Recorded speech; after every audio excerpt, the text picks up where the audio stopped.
നമ്മുടെ നാടിന് ഒരു പ്രത്യേകതരം സംസ്കാരമുണ്ട്. ഓരോ നാടിനും അതിൻ്റേതായിട്ടുള്ള സംസ്കാരങ്ങളുണ്ടാവും.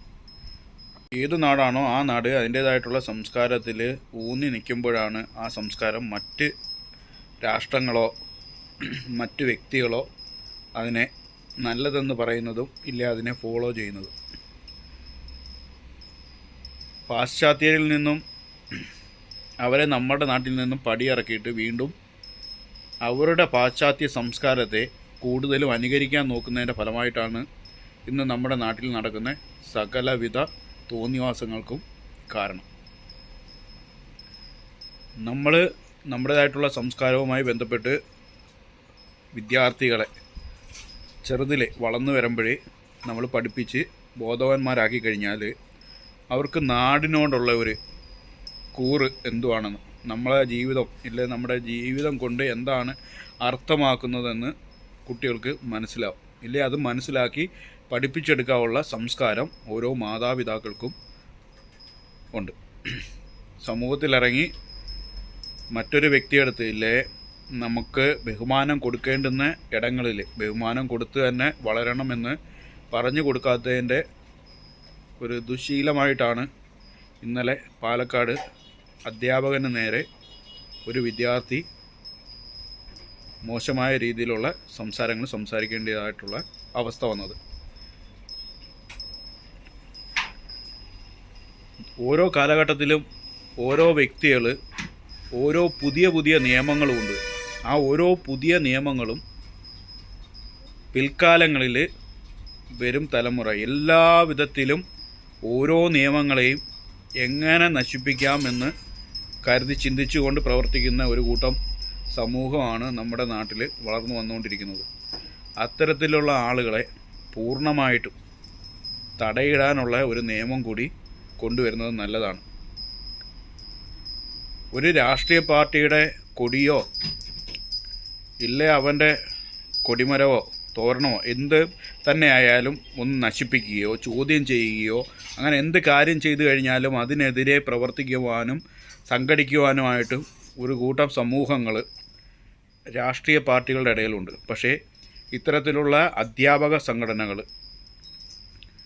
അങ്ങനെയൊക്കെയുള്ള കുറേ സംഘടനകൾ ഇവിടെ ഉണ്ടെങ്കിൽ തന്നെയും അതൊന്നും വേണ്ടുന്ന വിധത്തിൽ നല്ല രീതിയിൽ പ്രവർത്തിക്കുന്നില്ല. അവരുടേതായിട്ടുള്ള മേഖലകളിലേക്ക് കടന്നു കയറി ഇത്തരത്തിലുള്ള വിദ്യാർത്ഥികളെ ഈ മേൽ സംസാരിക്കാനുണ്ടാകുന്ന ഒരു അവസ്ഥ ഉണ്ടാകുന്ന ഒരു സാഹചര്യം വരെ പൂർണ്ണമായിട്ടും തുടച്ചു നീക്കേണ്ടുന്ന സമയം കഴിഞ്ഞിരിക്കുന്നു.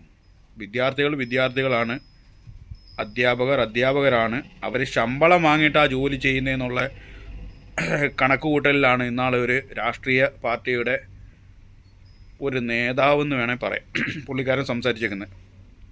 എന്തോ ആവട്ടെ, നമുക്ക് അറിവ് പകർന്നു തരുന്നവർ നമ്മുടെ ഗുരുവാണ്. അതിനി വലിയവരാവാം ചെറിയവരാവാം, നമുക്കറിഞ്ഞൂടാത്ത അറിവ് പകർന്നു തരുന്നത് ആരാണോ അവരെ നമുക്ക് ഗുരു എന്ന് വേണം കാണാൻ. ആ ഗുരുക്കന്മാരെ ബഹുമാനിക്കാൻ എങ്ങനെയാണ് ബഹുമാനിക്കേണ്ടുന്നത് എന്നുള്ള ഒരു കടമ കൂടി നമ്മളെ ഓരോ വരുന്ന തലമുറയ്ക്കും പറഞ്ഞു കൊടുത്ത് മനസ്സിലാക്കി കൊടുക്കേണ്ടതായിട്ടുള്ള കാര്യം അത്യാവശ്യമാണ്.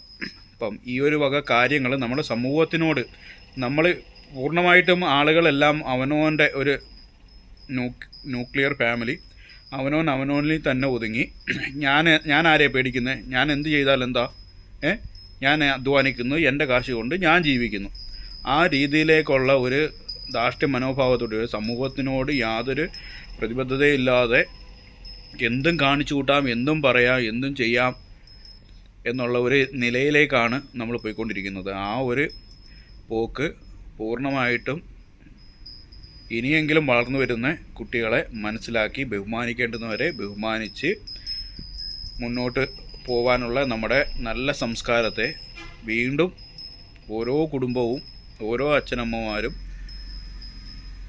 മനസ്സിലാക്കി പ്രവർത്തിച്ച് മുന്നോട്ട് വരണം എന്നതാണ് എൻ്റെ വ്യക്തിപരമായ അഭിപ്രായം. സംസ്കാരം എന്ന് പറയുന്നത് ഒരു വലിയ സംഭവം തന്നെയാണ്. വിദേശത്ത് ജോലി ചെയ്ത് പരിചയം കൊണ്ട് പറയുകയാണ്, ആ നാട്ടിലുള്ള സംസ്കാരം അതൊക്കെ നമ്മൾ കണ്ടും മനസ്സിലാക്കേണ്ടതാണ്. അവർ കൊടുക്കുന്ന റെസ്പെക്റ്റ്, അവരുടെ കൂട്ടത്തിലുള്ള ആളുകളെ, അവരുടെ രാഷ്ട്രീയത്തെ, അവരുടെ മതത്തെ എല്ലാം ഫോളോ ചെയ്ത് എങ്ങനെയാണ് അവർ ജീവിക്കുന്നതെന്ന് സത്യം പറഞ്ഞു കഴിഞ്ഞാൽ നമ്മൾ കണ്ട് മനസ്സിലാക്കേണ്ടുന്നതാണ്. ഡ്രസ്സിങ് ഉൾപ്പെടെ സംസ്കാരത്തിൽ അതെല്ലാം വരും. നമ്മളെ സംഭാഷണം, നമ്മളെ ജീവിത ശൈലികൾ, നമ്മളെ വസ്ത്രധാരണം, വിദ്യാഭ്യാസം, ഇതെല്ലാം ഈ സംസ്കാരം എന്ന് പറയുന്നതിനകത്ത് ഉൾപ്പെടുന്നതാണ്.